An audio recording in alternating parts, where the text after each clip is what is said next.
अरे कुछ नहीं बिगड़ेगा तेरा,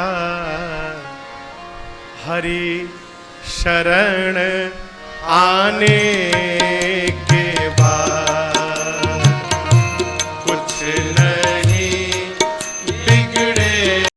तो इस तरह से साधक संतुष्टि को प्राप्त होता है। ऐसे समझे अध्यात्म में।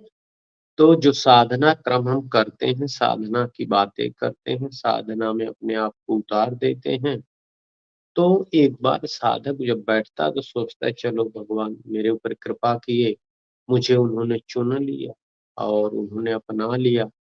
ये मेरे लिए इससे सौभाग्य की कोई बात नहीं होती। जब गुरु का आदेश अंदर मिलता है साधक को, तो अंदर गदगद हो जाता है साधक। इष्ट का प्रभाव, गुरु का प्रभाव जो हमारे हृदय में होता है, भगवान के प्रति विश्वास बढ़ जाता है। बारंबार वो सोच सोच के प्रफुल्लित होता है कि भगवान मुझसे बातें कर लेते हैं, भगवान मेरे से मिल लेते हैं, भगवान के हर आदेश का मैं पालन करूंगा।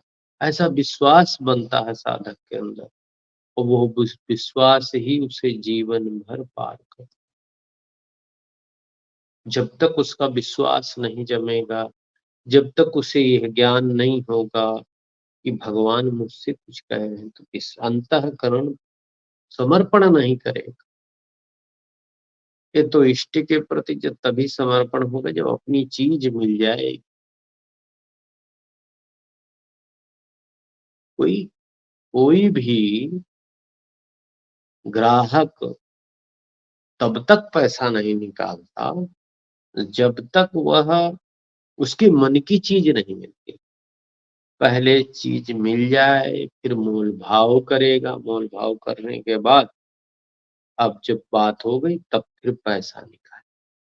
तो ये पवित्र हमारा आपका हृदय, अंतःकरण, वहां अपनी खराबियों को, बुराइयों को रखता है। जब अपना बना, जहाँ अपना कोई होता वहां पर हम अपनी इन बातों को रख देते हैं, उसके हिसाब से चलने लगता साधक। तो देखिए इस तरह से अपने मन में विश्वास लाएं, अंतःकरण में यह बारंबार विचार करें कि बिना भगवान को समर्पित हुए हमारा कल्याण नहीं हो सकता। वह भगवान मुझे अपना ले, वह परमात्मा मुझे अपना ले, वो अपनी डोर पकड़ा दे, अपने विचारों से, अपनी अपनी डांट से, अपनी मार से मुझे अपना ले। वह बार बार बताए, हम उसकी बातों को सुने और समझें, यह परमात्मा बोल रहा। तो जब यह कार्य होने लगेगा तभी कार्य सिद्ध होगा। तब तक नहीं माना जाएगा जब तक ऐसी प्रक्रिया ना बने। नाम का ऐसा रस है, नाम की ऐसी महिमा है, और राम नाम की ऐसी महिमा है कि पियत अमर हो जाई। अरे नाम को ही तो सावर मंत्र कहा गया।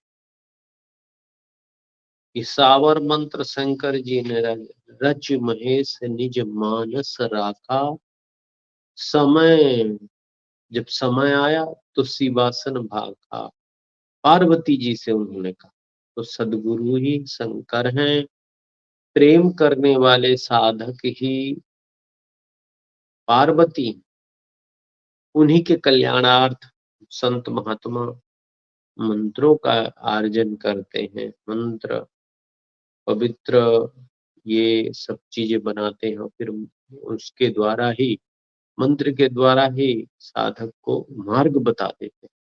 इस मार्ग पर चलो, यही मार्ग अच्छा है, और इसी मार्ग पे चल के तुम उस परमात्मा तक पहुंच सकते हो, जा सकते हो, भगवान से मिल सकते हो जिसके लिए आए हो।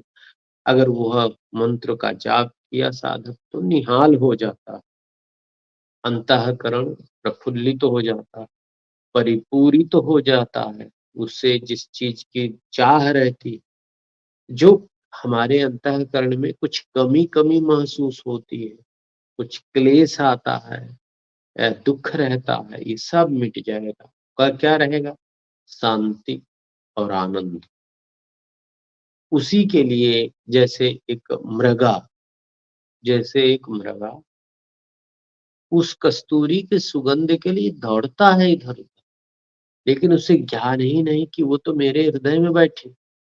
उसी तरह से ये जीव दौड़ता रहता है, इधर गया, शांति कहाँ मिल जाए, कहाँ सुख मिल जाए, उसी दौड़ में खोजता रहता है। ये नहीं जानता कि राम नाम के आनंद में ही वो शांति मेरे अंतःकरण में। कहने वाले तो कह रहे हैं कि काशी ढूंढा, मथुरा ढूंढा, ढूंढा गिर गिर नारा, जतन बिन मिर्गन खेत उजारा। तो ये परमात्मा के नाम की ऐसी महिमा है कि समझ में नहीं आती। अगर जिसको आ गई तो हो गया, कुछ नहीं है। सब संसार तो वैसे है, पेड़ पौधा पत्थर मिट्टी यही है सब जगह। लेकिन जिसके हृदय में समझ में आ गई बात तो काम बन गया। जिसके नहीं आई तो वो ढूंढता है। ओ मृग मरीचिका का जल की तरह है, ढूंढ रहा है, सोच रहा है ये बालू में जो दिखाई दे रहा है ये पानी है, या रोड में चल रही गाड़ी गर्मियों में तो वो पानी है, वो पानी नहीं। न बालू में पानी है, न रोड में पानी। पानी तो कुएं में, पानी हैंडपंप में, पानी नदी में। वो तो भ्रम है। अब उस भ्रम में दौड़ रहा है जी, दौड़ते अपने जीवन को खत्म कर रहा है। जिसको जागृति हो गई, जो जान गया, संतों की शरण लिया, सदगुरुओं के आदेशों का पालन किया, तर्कना को खत्म किया, स्वभाव को मार दिया, बुरे विचारों को खत्म कर दिया, हृदय को चेतन कर लिया, पाषाणबद्ध संसार में लगा था उसे चेतन परमात्मा की ओर घुमा दिया, ध्यान रूपी धनुष टूट गया तो काम बन गया। उसके अंतःकरण में भगवान की प्राप्ति करने का साधन बने, उसका हृदय तैयार हो गया।